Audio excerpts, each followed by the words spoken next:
Welcome to our channel. Today we how to verify Workday HR data exports into SaaS systems, full guide step by step clearly. To verify Workday HR data exports into SaaS systems, begin by logging into your Workday account. Access the Reports section in Workday. Locate the export report that contains the HR data you want to verify. Download the report in the appropriate format, typically CSV or Excel.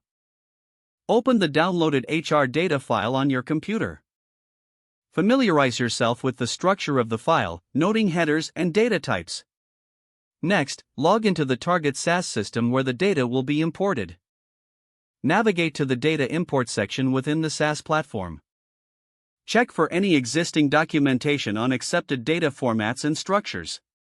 Prepare a data mapping document that outlines how each field in the Workday export corresponds to the fields in the SaaS system.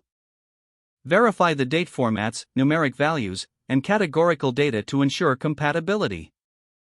If available, use a test environment in the SaaS system to avoid affecting production data. Upload a sample set of the Workday data to the test environment. Review any field validation messages or errors provided by the SaaS system. Correct any discrepancies in the data based on the feedback received during the upload.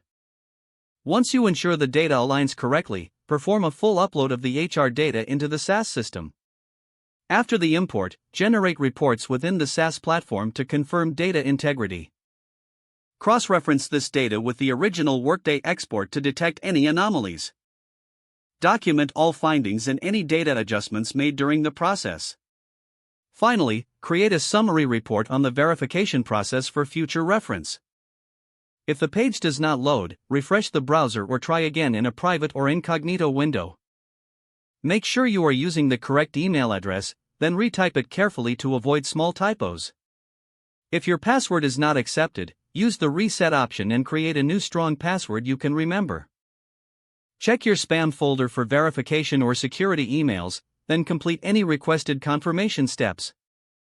Enable two-factor authentication if available to improve account security and reduce unauthorized access risk. After signing in, review your profile details so your contact information and settings are accurate and current. If you see an error message, note it down and try again after restarting your device and internet connection. Log out when you finish, especially on shared devices, to keep your account and payment information secure. Don't forget to like this video and subscribe to our channel for more step-by-step tech guides.